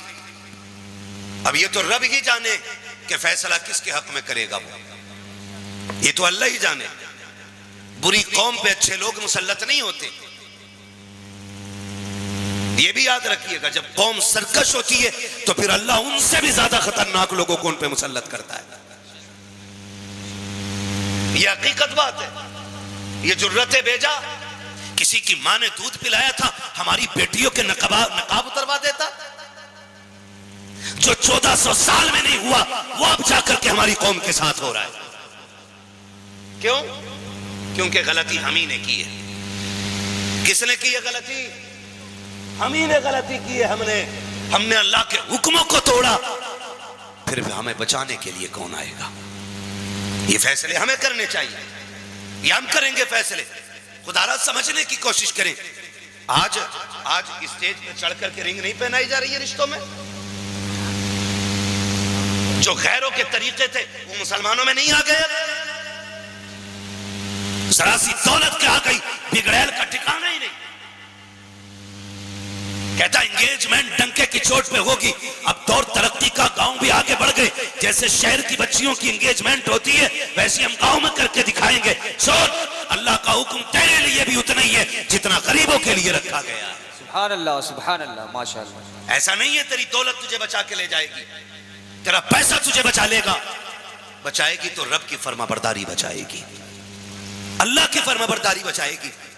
तुमने नहीं देखा अब एंगेजमेंट हो रही है, अब मुस्लिम बच्ची और मुस्लिम बच्चा, ठीक है ना, अंगूठी स्टेज पे पहनाई जा रही है, सामने सैकड़ों लोग इतनी गैरत के मारे बैठे हुए होते हैं कि किसी के मुंह में इतनी जुर्रत नहीं होती कि जो खुल के ये कह सके एक सुन्नत के लिए 1000 हराम काम करने पे लग गए हो। कोई कहने की ये जुर्रत ही नहीं करता, क्योंकि जिसकी बेटी को अंगूठी पहनाई जा रही है वो सेठ की बेटी है। अगर ये खुमार खोपड़ी में हो तो जा कब्रिस्तान में जाके देख, टूटी कब्रें तुझे बताएंगी हुए नामवर बेनिशा कैसे कैसे, जमीन खा गई आसमां कैसे कैसे। सुभान अल्लाह, माशाअल्लाह, क्या कहने हजरत। सारे नशे उतार देंगी ये कब्रें। जब हमने अपनी ही बेटियों को मिंबर पे नंगे सर खड़ा किया स्टेज लगा के, तो खुदा की कसम गैरों ने अगर स्कूल के आगे तो पट्टे उतरवा दिए तो क्या बड़ा काम किया है। बताओ मुझे, जुर्रत हो जाती किसी की जुर्रत नहीं होती। आज मर गए लोग, गैरत वाले कब्रिस्तान में लेटे हुए हैं, आज बेगैरत हमारे जैसे जमीन पे रह गए। इसीलिए इस कौम को ये दिन देखना पड़ रहा है। पहले दौर कितना अजीब था, कार्ड छपते थे ना शादियों के, तो बेटियों के नाम तक नहीं डालते थे कार्ड में। लड़के का नाम होता था हजरत, और लेकिन लड़की का नाम नहीं होता था, खाली दुख्तरे नेक अख्तर लिखा होता था। बाप से पूछा गया बेटी का नाम क्यों नहीं डाला। ऐसे गैरत वाले बाप होते थे, वो कहते थे पूरी जिंदगी बेटी को भले गुर्बत में पाला गया लेकिन हया की चावदर में लपेट के पाला है। मैंने अपनी बेटी के वजूद पे किसी की आंख नहीं पड़ने दी, तो मुझे यह भी गवारा नहीं था किसी की नजर मेरे बेटी के लिखे हुए नाम पे पड़ जाए। ऐसे गैरत वाले लोग थे, तब नस्लों में सलाहुद्दीन अय्यूबी पैदा हुए हैं, तब मोहम्मद बिन कासिम आए हैं, तब खालिद बिन वलीद आए हैं। डायरेक्ट खुदा को चैलेंज कर रहे हैं हम, ओ भाई बदलो, रविश बदलो। अपने डॉक्टर इकबाल का वो शेर, न संभलोगे तो मिट जाओगे हिंदी मुसलमानों, तुम्हारी दास्तां तक भी न होगी दास्तानों में। ना मुझे लहजे मारने आते, ना मेरी आवाज में वो दर्द है कि आप यहाँ मौज के लिए सुने। मैं निहायत सख्त इसलिए भी बोलता हूँ कि इस मिंबर के बारे में क़यामत में हिसाब लिया जाएगा। बता कुर्सी दी गई थी, कितना इंसाफ करके आया था। खाली झंडे गाड़ने गया था तकरीर के, या लोगों के दिल से भी तूने कोई बात की थी। खुदारा बदलो अपने रवैये और अहद करो हम एक निकाह के लिए एक भी गुनाह नहीं करेंगे। वादा करते हैं इंशाअल्लाह, वादा करते हैं इंशाअल्लाह। और रह गई खुदा के दीन की बात, तो खुदा का दीन न तेरा मोहताज है न मेरा मोहताज है। जब उसने फिरौन के आंगन में मूसा को पाल दिया, बेशक, सुभान अल्लाह, सुभान। जब नमरूद की नाक के नीचे इब्राहिम को परवरिश चढ़ा दी, सुभान अल्लाह, तो तुम्हें क्या लगता है आज के फिरौनों का चैलेंज कोई बड़ा चैलेंज है? दीन न तेरा मोहताज है न मेरा मोहताज है। जब खुदा तदबीर करने पे आता है तो बड़े बड़ों की आंखें फूट जाया करती हैं। बेशक, हमें और आपको अपने आप को बचाना, दीन की फिक्र ना करो। मैं बताना चाहता हूं, दीन की फिक्र ना करो। एक एंकर, बेगैरत एंकर, इन एंकरों ने मीडिया के तो कौम का नहीं बल्कि पूरे मुल्क का बेड़ा गर्क कर रखा है। एक स्कूल के 7, 8, 9 साल के बच्चे से पूछ रही है कि बताओ मदरसे में क्या पढ़ाया जाता है। वो स्कूल पढ़ के आई है, वो टीचर है, वो डिग्री लेकर के माइक लेकर खड़े होकर कह रही है एक मदरसे पढ़ने वाले बच्चे से, तुम्हारे मदरसे में क्या पढ़ाया जाता है। बच्चे ने बताया हमारे मदरसे में वुजू करना सिखाया जाता है। हमारे मदरसे में, हाँ सोशल मीडिया पे वीडियो उस बच्चे की आप देखें, उसने कहा नमाज पढ़नी सिखाई जाती है, वुजू करना सिखाया जाता है। वो बेगैरत पूछ रही है और भी कुछ सिखाया जाता है। वो ये समझ रही थी ये बच्चा है, इसकी जबान बहके और हम इसको लोगों के सामने वायरल करके लोगों की वाहवाह हासिल करें। लेकिन बच्चे ने भी इस संभल के गुफ्तगू की और कहा खबरदार तू जबान संभाल के बात कर, अभी माओ की गोद सलाहुद्दीन के वारिसों से खाली नहीं हुई है। अगर हम बोलने पे आ जाएंगे आज भी बड़े बड़ों की बोलती बंद करने की ताकत रख सकते हैं। सुभान अल्लाह, सुभान अल्लाह, बहुत उम्दा हजरत। लेकिन हकीकत क्या है, दिल के पपोले जल उठे सीने के दाग से, इस घर को आग लग गई घर के चिराग से। क्या कह रहे हैं? वो दुनिया को छुपाने वाली एंकर मदरसे के एक बच्चे का सामना न कर सकी। हम किधर जा रहे हैं यार, हम किधर चलने लगे? बदलो अपने रविश। आज देखो क्या हमारे साथ नहीं हो रहा है। खुदारा ये मत सोचना दीन तेरा मेरा मोहताज है, तू और मैं खुदा के दीन के मोहताज हैं। हाँ, अगर सारे भी हम मर जाए ना, फिर भी खुदा के दीन पे फर्क आने वाला, बेशक फर्क आने वाला नहीं है, सारे बोले फर्क आने वाला नहीं है। नहीं है। आप जानते हैं और दुनिया जानती है, जब नमरूद को पता चला था कि कोई बच्चा पैदा होने वाला है, क्या कर जाए? मुझे बताओ ये बेटियां मुर्तद क्यों हो रही हैं? जबकि वहां से रिपोर्टें आनी चाहिए थी ज्यादा, जहां हमारा गढ़ नहीं है। हमारे गढ़ से कसरत के साथ बच्चियां मुर्तद हो रही हैं। अभी अभी शाम के वक्त में मैं एक बरेली की बच्ची का वीडियो देख रहा था। वो कह रही है, उसने साफ बात कही है कि मेरा पीछा ना किया जाए। मैं फला तारीख इतने बजे घर से निकली हूं, मेरे बाप का नाम ये है, मेरा नाम ये है, हमारा पीछा ना करना। मैं अपनी मर्जी से घर छोड़ के आई हूं। यहां तक तो था मैं सोचने लगा कि इसका मुकद्दर जहन्नम था, चली गई। लेकिन अगली बात जो उसने कही ना, उसने कलेजा टुकड़े टुकड़े कर दिया। जानते हो उसने अगली बात क्या कही? उसने कहा मेरा ही पीछा क्यों कर रहे हो? इस जुर्म में मेरे साथ मेरी मां भी बराबर की शरीक है। ये उस बच्ची का वीडियो गवाह है। वो कह रही है इसमें मेरी मां बराबर की शरीक है। मेरी बात कान खोल के सुने, मां बहने बेटियां बेटे भाई सब, मियां बीवी, एक गाड़ी के दो पहिए। कितने बोले? सारे। मालूम है, मुझे पता है ना थके लोग हिस्से में आए, लेकिन बर्दाश्त करें थोड़ी सी। मेरी बातें कड़वी भी होती है, सुभान अल्लाह भी नहीं निकलेगी मुंह से, मत निकालना। बस मेरी बातें यहां लिख के ले जाना। मैं खाली दाद लेने नहीं आया, मैं चाहता हूं अल्लाह करे ये बात यहां उतर जाए। क्या कहा उसने? मेरी मां भी इसमें बराबर की शरीक है। अब मैं क्या कह रहा हूं? मियां बीवी गाड़ी के दो पहिए होते, एक अगला एक। अगर एक भी पंचर हो जाए गाड़ी चलेगी? अगर चलेगी भी तो कैसे? डिसबैलेंस, ठीक है ना? और डिसबैलेंस पंचर नहीं, हवा कम बढ़ती भी हो जाए तब भी गाड़ी सीधी नहीं चलती है, डिसबैलेंस रहती है।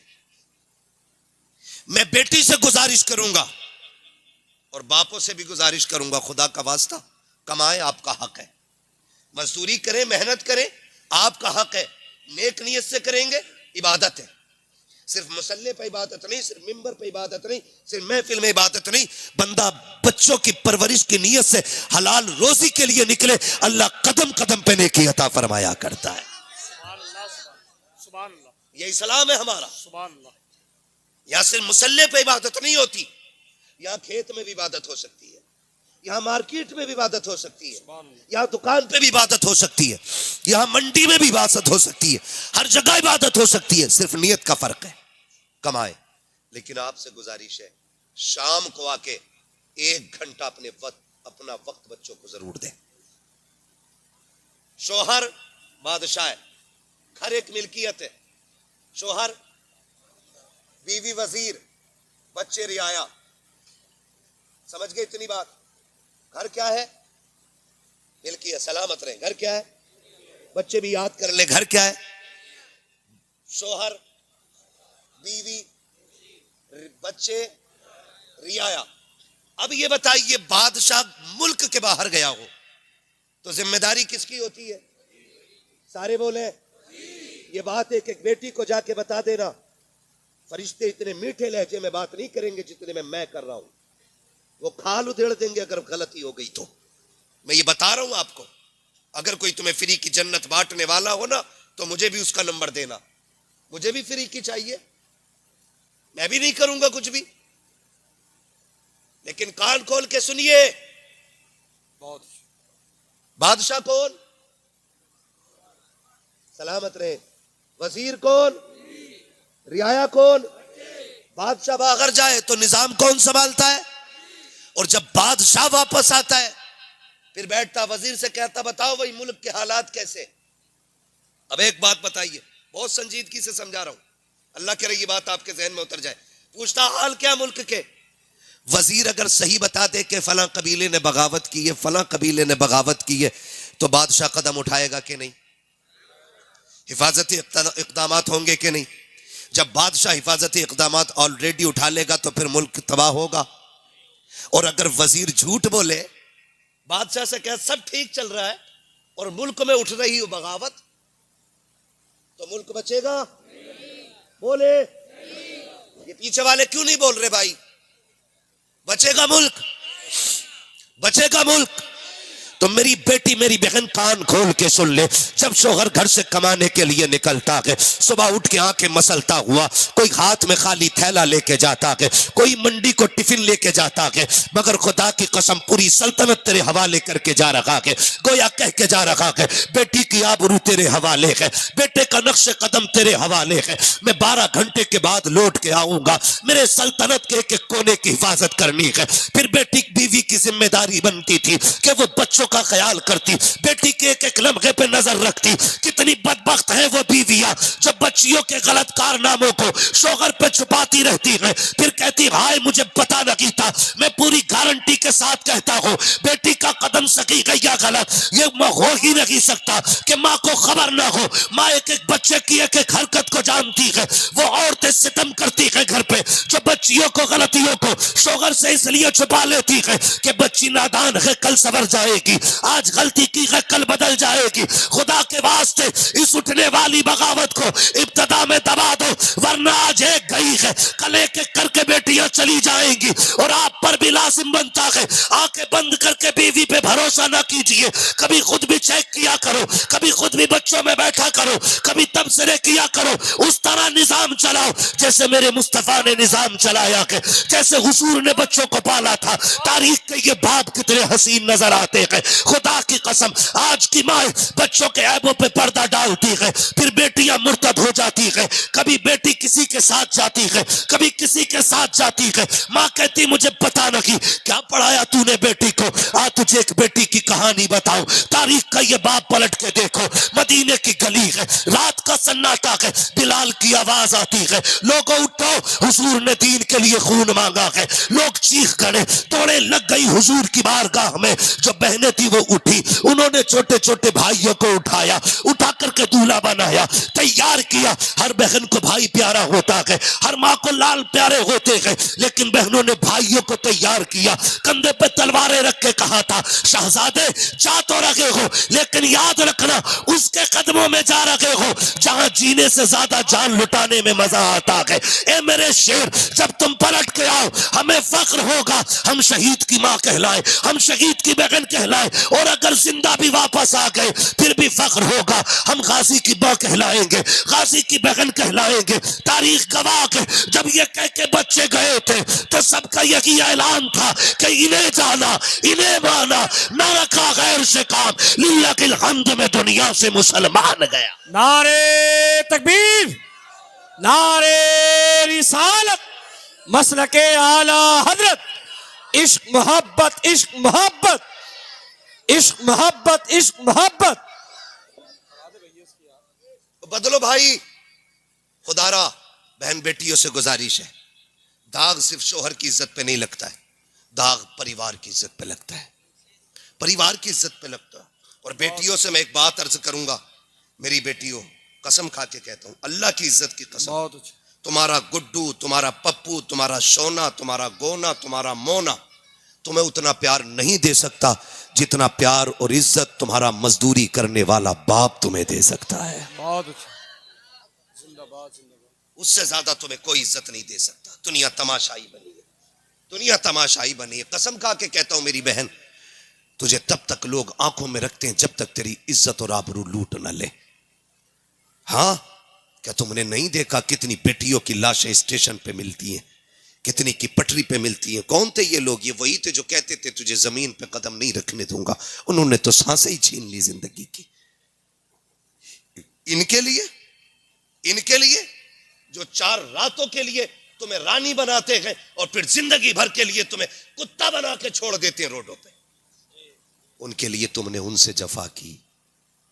जो मजदूरी भी करता रहा, उसने टोपी में पैबंद लगाए, बेटी तेरे दुपट्टे में पैबंद नहीं लगने दिए, उसके लिए छोड़ दिया तुमने बाप को।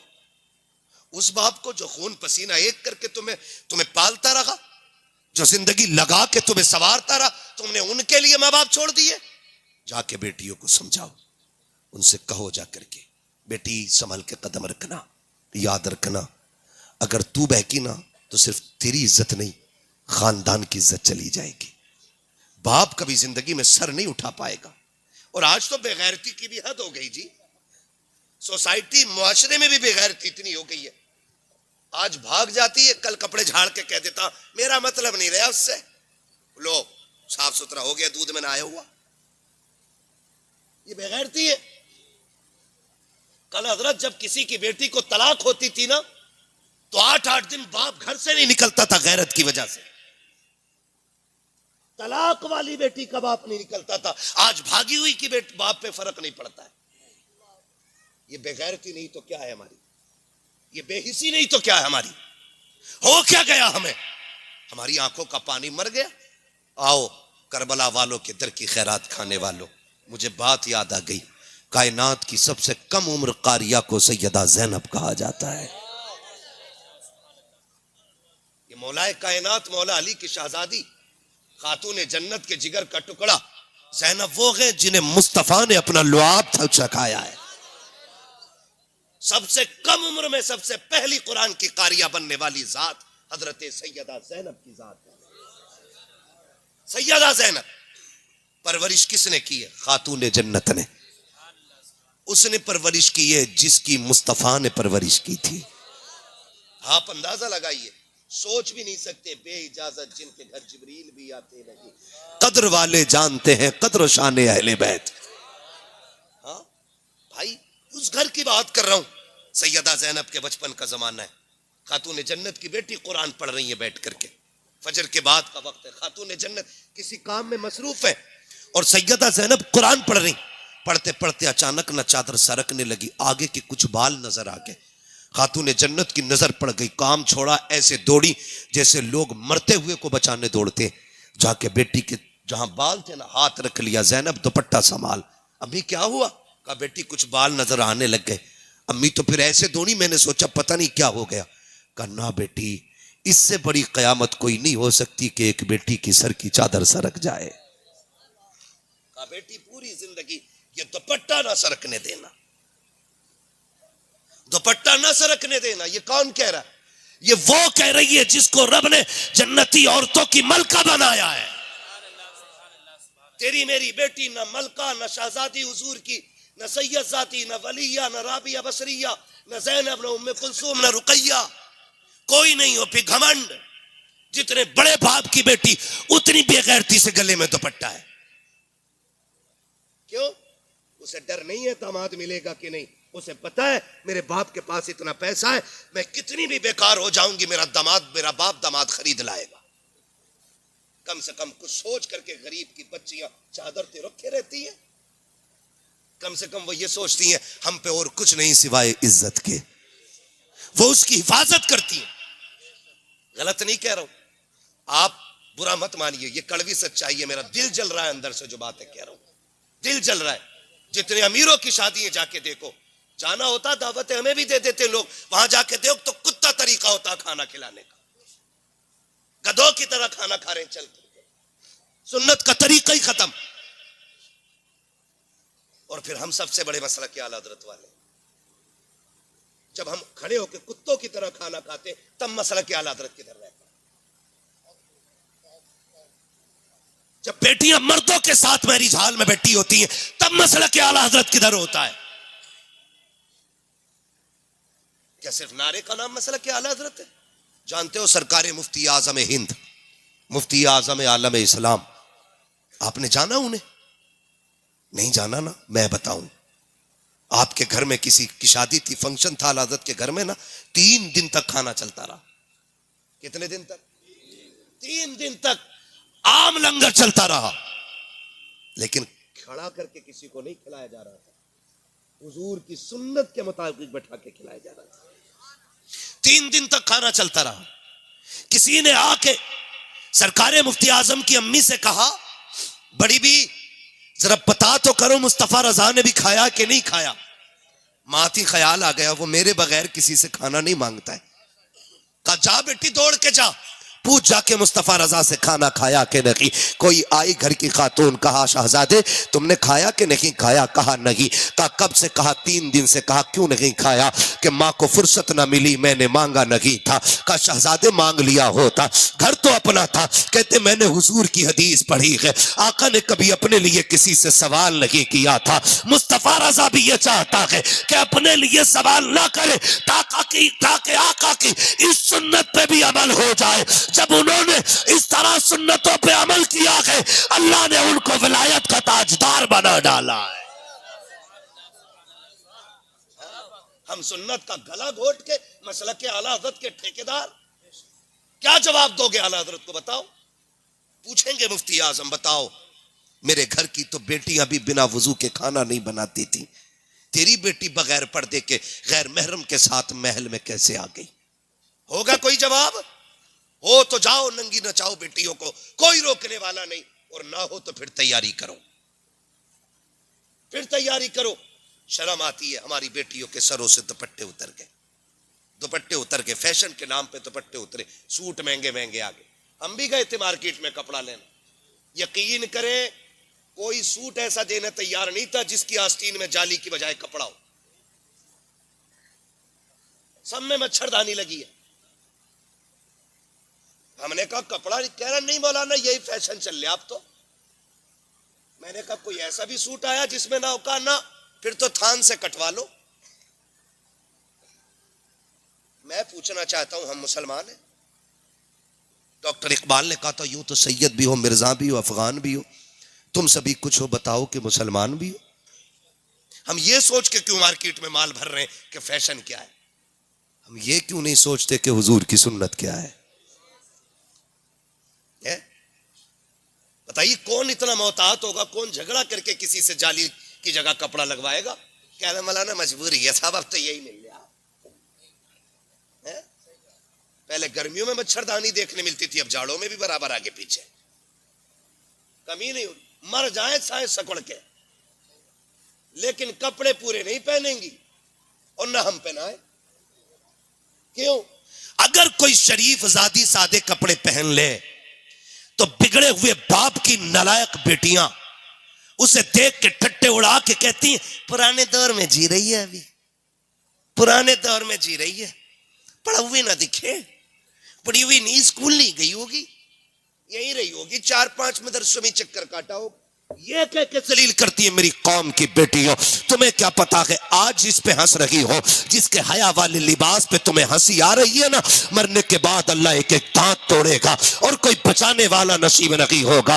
आज जिसके शराफत के लिबास पे ठट्टे उड़ा रही हो, कल जब फरिश्ते इसी के एहतराम में आएंगे और इसी की इज्जतों की चादरें उड़ाई जाएंगी, इसी को इज्जतों के ताज पहनाए जाएंगे, तब तुम्हें पता चलेगा कि पुरानी सोच किसकी थी, उम्दा सोच किसकी थी, घटिया सोच किसकी थी, बेहतर सोच किसकी थी। खुदा के वास्ते मजाक ना उड़ाना, पूरी दुनिया में ऐलान करके बता दो फैशन कुछ भी हो, हमारी बेटियों को वो लिबास पसंद होगा जो खुदा की भी पसंद होगा, मुस्तफा की भी पसंद होगा। करेंगे इंशाअल्लाह ऐसा। सबसे पहला काम करो, लिबास पे पाबंदी लगाओ। और ये मत सोचिए बरेली से शुरू होगा काम तो हम करेंगे। मैं कहता हूं खुद ऐसे हो जाओ। डॉक्टर इकबाल ने कहा था खुदी को कर बुलंद इतना कि हर तकदीर से पहले खुदा बंदे से खुद पूछे बता तेरी रजा क्या है। जरूरी तो नहीं है यार कि फला शहर से शुरू होगा, फला लोग करेंगे तो हम, अभी तो वो कर ही नहीं रहे ना।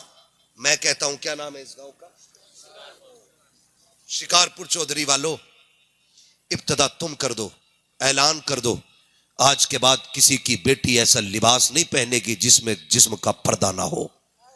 ऐलान कर दो, खुदा की कसम इब्तदा तुम करोगे, यह हवा पूरे हिंदुस्तान में चलती नजर आएगी। यह आपकी जिम्मेदारी बनती है। जलसा भले 5 साल में एक करना, लेकिन अमल एक पे करना शुरू कर दो, लाजिम कर दो। और अगर कोई ये कहे कौन बांधे बिल्ली के गले में घंटी, ये करोगे ना फिर काम नहीं होगा। अगर ये मुश्किल है तो फिर एक काम करें, कोई ऐसा है जो इस महफिल में बेगैरत बैठा हो? सारे गैरत वाले भाई है ना? जितने गैरत वाले हाथ उठा के बताएं जरा। सलामत रहे, सलामत रहे, अल्लाह गैरतें बरकरार रखे। हर भाई ये फैसला कर ले कि मैं अपनी बहन को बेगैरती वाले कपड़े नहीं पहनने दूंगा। अगर फिर भी किसी की पहनती है तो समझ लेना रगों में लहू गैरत वाला नहीं, बेगैरती वाला है। यह फैसला करना पड़ेगा और जल्दी ही करना पड़ेगा। अगर नहीं करोगे तो फिर हमारी तबाही से हमें कोई बचा नहीं सकता है। करेंगे इंशाअल्लाह, इस पे अमल करेंगे इंशाअल्लाह। मैं बताऊं ईमान किसे कहते हैं? मरना एक दिन, बेटों को भी मरना और बेटियों को भी मरना है। बेटी की कब्र में अब्बा नहीं आएगा और अब्बा की कब्र में बेटी। मेरी कब्र में आपको नहीं लेटना, आपकी कब्र में मुझे नहीं लेटना है। तैयारी तैयारी, समझ पा रहे हैं मेरे बच्चे मेरी बात? तैयारी खुद ही करनी पड़ेगी। हमें अपनी कब्र की तैयारी खुद करनी है। सुन बेटी, ईमान किसे कहते हैं? मदीने का बाजार है आज ना। ये जो बिक जाते हैं ना टके टकों में, कोई गाड़ी का लालच, कोई झुमकों का लालच, कोई सोने का लालच है, कोई 3 लाख का लालच, कोई 5 लाख का लालच। इसमें जो बिक जाते हैं ना, ईमान खराब कर लेते हैं। एक बात कह रहा हूं पूरी जिम्मेदारी से, सुनिएगा, अल्लाह आपको सलामत रखे। बहुत गौर से, मदीने का बाजार है, यहूदियों की मार्केट है। खरीदारी के लिए सिर्फ एक मुसलमान है। उसी बाजार के किसी कोने में सोना खरीदने के लिए एक बच्ची आई हुई है और बच्ची ने कलमा मदीने वाले का पढ़ा है। हमें फख्र है, रब ने हमें मुसलमान बनाया है। फख्र है कि हम मुसलमान हैं। बरेली से आवाज आती है, अपने महबूब की उम्मत में बनाया मुझको, शुक्र किस तरह करूं मालिको मौला तेरा। दिला बस खौफ से पत्ता सा उड़ा जाता है, पल्ला हल्का ही सही भारी है भरोसा तेरा। शुक्र है रब ने हमें मुसलमान, थके तो नहीं ना? जो नहीं थके वो बोले हमें मुसलमान बनाया गया। हमें इस बात पर फख्र है। बच्ची हुजूर का कलमा पढ़ती है। एक यहूदी की दुकान में चली गई, उसने कहा कि मुझे जेवर चाहिए। सुने बहुत गौर से, बच्ची ने कहा जेवर चाहिए। दुकानदार ने सोना निकाला दिखाने के लिए कुछ जेवर। बच्ची ने जब नकाब से हाथ निकाला ना, हाथ देख के ना उसकी नीयत बहक गई। उसने सारा जेवर सामने डाल दिया, का जो पसंद करना है कर ले। उसने जो लेना था लिया, कीमत पूछी। वो कहने लगा कीमत ना पूछ, जितना चाहे ले ले, मुझे पैसे नहीं, मुझे मेरा तुझ पे दिल आ गया है, बस मेरी हसरत पूरी कर और जितना चाहे सोना ले जा। उसने सोना उठाया, मुंह पे मारा और मार के कहने लगी, कुत्ते तुझे क्या पता है, तू सोना हमारी ठोकरों में डाल रहा है, हमने अपनी जान मुस्तफा जाने रहमत के हाथों पे बेच डाली है। हमने अपने आप को हुजूर के हाथों पे बेच दिया है, अब तू क्या खरीदेगा? उसने कहा ये जितना सोना सारे ही ले जा, मगर सुन मेरी बात मान ले। उसने मुंह पे थूका, निकल के चली, दुकान से निकला। निकलने के बाद बच्ची का हाथ पकड़ा, जबरदस्ती दुकान में खींचने लगा। जब बच्ची के साथ जबरदस्ती की तो बच्ची ने एक आवाज दी, है कोई गैरत वाला जो हुजूर के शहर में हुजूर की कलमा पढ़ने वाली की इज्जत की हिफाजत कर सके? जैसी उसने एक आवाज दी ना, उस पूरे गैरों के बाजार में हुजूर का कलमा पढ़ने वाला गुलाम सौदा खरीद रहा था। उसने आवाज सुनी, सामान रख दिया, उधर दौड़ा जिधर से आवाज आ रही थी और जाके देखा ना तो यहूदी बच्ची का हाथ पकड़े हुए था। इसने जाकर के हाथ पे हाथ मार के बच्ची का हाथ छुटाया, अपने पीछे खड़ा करके कहने लगा, खबरदार इसकी तरफ हाथ ना बढ़ाना। उसने कहा तेरी क्या लगती है? उसने कहा ये मेरी बहन लगती है। कहा तेरा रिश्ता कहां से चला है? तब उसने कहा था कोई रिश्ते खानदान से चलते हैं, कोई रिश्ते नस्ल से चलते हैं, कोई रिश्ते वो हैं जो खून से चलते हैं, ये वो रिश्ता है जो हुक्म रसूल से चल रहा है। इस रिश्ते को मेरे नबी ने बना दिया है। ये ला इलाहा इल्लल्लाह का रिश्ता है। उसने कहा कहना क्या चाहता है, कहा अगर जान प्यारी है तो वापस चला जा, वरना ये बच्ची हमारे हवाले कर दे। उसने कहा माँ का दूध पिया है। हाथ आगे बढ़ा के देखा, जैसे इसने तलवार निकाली है, यहूदी ने देखा कि हमारे शहर के अंदर, हमारी गलियों में, हमारे बाजार में हमें धमकी दे रहा है। उसने अपनी कौम को आवाज दी, आओ लोगों निकल के आओ, एक कलमा पढ़ने वाला हमारी गैरत को चैलेंज कर रहा है। सैकड़ों तलवारें निकल के आ गई थी, लेकिन ये गुलाम मोहम्मद अरबी का था। टल न सकते थे अगर जंग में अड़ जाते थे, पैर शेरों के भी मैदान से उखड़ जाते थे। दस्त तो दस्त है दरिया भी न छोड़े हमने, पैर सुलमात में दौड़ा दिए घोड़े हमने। सैकड़ों तलवारें सामने गए, गुलाम ने तलवार निकाली है, बेटी कमर के पीछे गए, का माँ का दूध पिया गए, आके कोई हाथ लगा के दिखाए। एक यहूदी आगे बढ़ा, इस गुलाम ने तलवार उठाई और ऐसी चलाई कि चलती हुई तो देखी थी, लेकिन गिरती हुई किसी ने नहीं देखी। सर अलग धड़ अलग था, सब टूट पड़े, हमारा बंदा मार दिया है। इतनी जुर्रत तो देखो, अकेला मर्द मुजाहिद एक गैरों के